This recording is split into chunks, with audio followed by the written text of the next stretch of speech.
या पूरे आज वो नौजवान लड़का है, पूरा कुर्मी समाज पूरे जनपद का आहत है। इसलिए कि पुलिस ने उससे यारी दोस्ती निभाई और उसको 10 तारीख के बाद आज जब उसको उस नौजवान की मृत्यु हो जाती है तब पुलिस कैसे 2 घंटे में उसको पकड़ लेती है और जेल भेजने का काम करती है। प्रश्न इस बात का उठता है, यहाँ मुद्दा इस बात का नहीं है कि कोई उनको धन चाहिए, कोई उनको सुरक्षा चाहिए। जब मौतें आप लोगों की उपस्थिति में होंगी तो धन नहीं सुरक्षा कर पाएगा, उनको हौसला भी नहीं सुरक्षा कर पाएगा। सवालिया निशान पुलिस पर है कि उसके कातिल को, उसके हत्यारे को इतने दिन क्यों छोड़ रखा गया।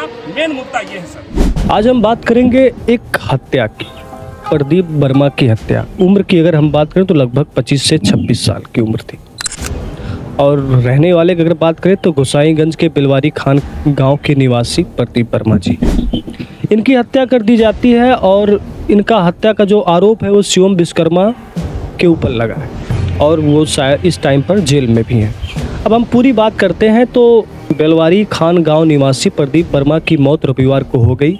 उनका इलाज लखनऊ के KGMU में चल रहा था। एक सप्ताह पहले उनके ऊपर शिवम विश्वकर्मा ने हमला किया था जिसमें प्रदीप के पिता भी घायल हो चुके थे बचाने के चक्कर।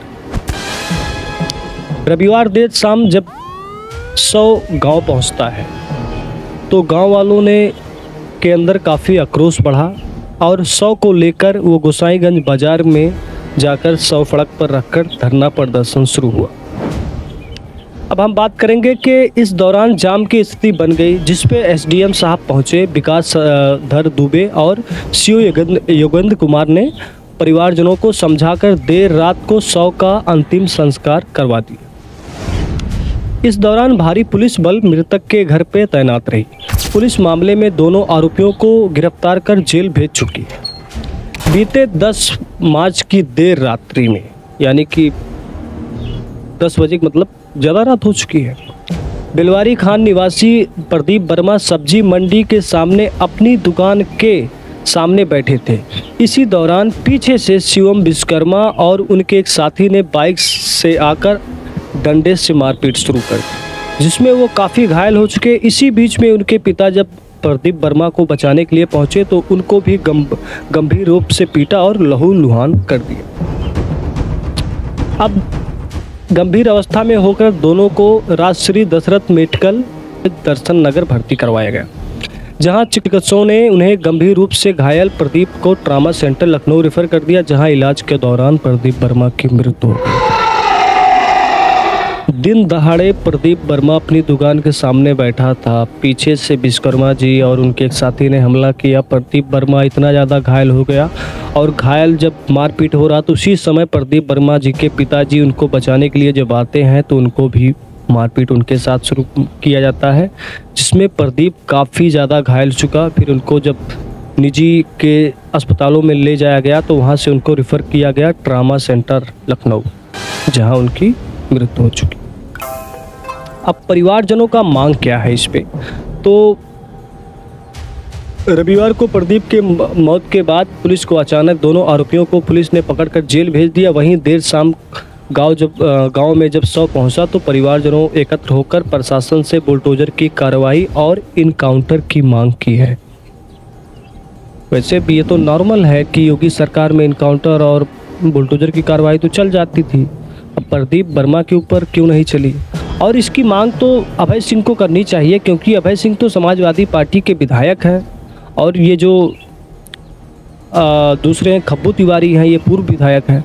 तो ये सब लोग पता नहीं वहाँ गए कि नहीं गए, इसकी जानकारी मुझे नहीं है, हो सकता है गए हों, लेकिन इनको मांग तो करनी चाहिए। इस तरह से हत्या किसी की कर दी जाए, ये बड़ी अजीब बात है। और दूसरी तरफ योगी के ऊपर सवाल है कि आपके यहाँ आप देखिए कि प्रतिदिन किसी ना किसी की हत्या कर दी जाती है, वो भी इतनी बेरहमी से हत्या की जाती है। दोनों आरोपियों को जेल भेज दिया गया है, फिर अंतिम संस्कार उनका करवाया गया। SDM साहब ने उन्हें आदेश दिया कि नहीं हम आपके साथ इंसाफ करेंगे, फिर इंसाफ होता है। अब इसमें एक नेता पहुँचे हैं जो कांग्रेस के महाप्रभारी हैं, महासचिव हैं, और उनका नाम क्या है?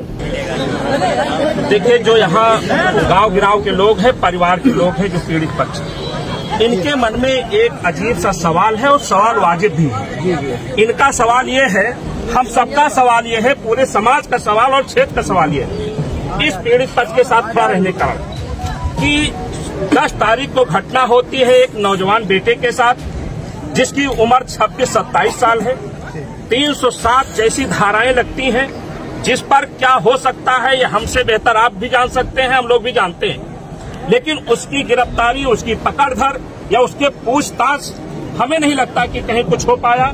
आज जब वो नौजवान बेटा इस दुनिया में नहीं रहा उन अपराधियों के कारण आप लोगों के क्षेत्र में, तब वो 2 घंटे के अंदर उसकी गिरफ्तारी भी होती है और उसको जेल भी भेजा जाता है।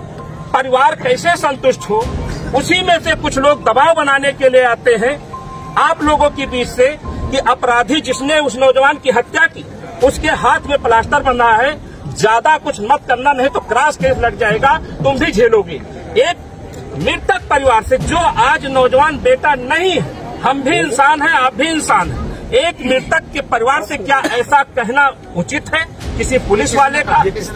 कांग्रेस के महासचिव हैं अयोध्या के, गोसाईगंज में हुई प्रदीप वर्मा 26 वर्ष की हत्या में पुलिस की लापरवाही और मिली भगत सामने आई है। थाना अध्यक्ष व परिवार पर क्षेत्रवासियों का गंभीर आरोप है। गोसाईगंज कोतवाल तत्काल इस पर कार्रवाई करे। इनका कहना है कि इसमें मिली भगत यानी कि पुलिस प्रशासन भी मिला हुआ। कम से कम एक नेता तो हमें दिखा जो कांग्रेस का, जयकरण वर्मा जी यहाँ पर पहुँचे हैं, जो कांग्रेस के महासचिव हैं। अब सवाल इतना बड़ा कांड हो जाता है और जो प्रदीप के जानने वाले लोग हैं, ये काफ़ी गंभीर हत्या है, बार बार इसको पोस्ट कर रहे हैं। सवाल ये बनता है कि हमारा जो उत्तर प्रदेश किस माहौल की तरफ बन रहा। एक तरफ कोई मुख्यमंत्री हो, कोई पार्टी हो, कहता है नहीं राम राज शुरू है। ये कौन सा राम राज? इस राम राज में रावण के, सब तो रावण दिख रहे हैं पर राम तो कोई दिख ही नहीं रहा। रावण की संख्या हजारों में है पर राम एक भी नहीं, फिर भी रामराज। पता नहीं कैसे लोग कह देते हैं रामराज है। खासकर उनको तो कतई नहीं कहना चाहिए जो शासन प्रशासन में है। ठीक है, तो आपको ये जानकारी कैसी लगी आप कमेंट में ज़रूर बताइए और थोड़ा सा अपने आप को बचा के रखिए, संभाल के रखिए, झगड़ा लड़ाई से थोड़ा सा दूरी बना के रखिए, क्योंकि हमें उम्मीद कम ही है कि शासन प्रशासन अब इस पर ज़्यादा सख्त है। दिखने में सख्त है, दिखाने में सख्त है, पर अंदर से कितना सख्त है ये तो आप रोज़ और हमेशा समझते हैं। धन्यवाद।